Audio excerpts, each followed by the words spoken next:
Come on in. The doors to Fora Health, a brand new recovery center, are open for those living on the streets struggling with addiction. And we will be able to do outpatient for 1,000 patients at a point in time. Mm-hmm. That's amazing. We need more treatment facilities like what Fora is offering. You walk in here and you immediately feel that this is a place where people can find recovery. So we do a lot of fentanyl, a lot of alcohol.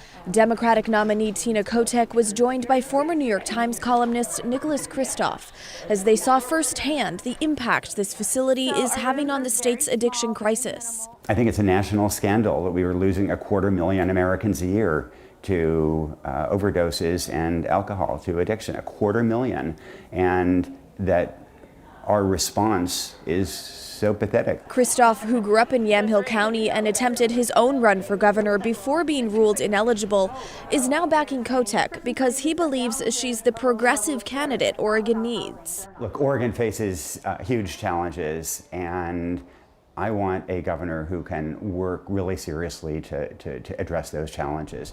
He's talking about homelessness, education, and addiction, 3 issues Kotek has a history of facing head-on. I'm honored to have his endorsement.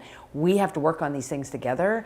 Kotek believes this endorsement will help her win come November, especially when it comes to securing a rural vote. It's going to be good for this state because we both share the same concerns and values of what we want this state to look like. So a lot of people talk about the change they want to see, but we walk outside every day and we see tents all over the streets.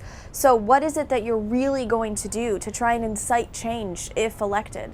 Yeah, thank you for the question. It's unacceptable that anyone's living on the street. That's not how we want our state to be, and it's going to take a variety of solutions, but I have a plan that says on the first 10 minutes of my administration, we know what we're going to do. Which is getting those living on the streets into safer places like recovery centers and eventually into permanent housing. But it's going to take the next 10 months as well of like making sure we can have more shelters, more places for people to go. I look at her rivals and I don't see that kind of leadership. It's going to be a tough race in November. Historically, we're going to have 3 women running, but the 2 other folks in the race are conservative.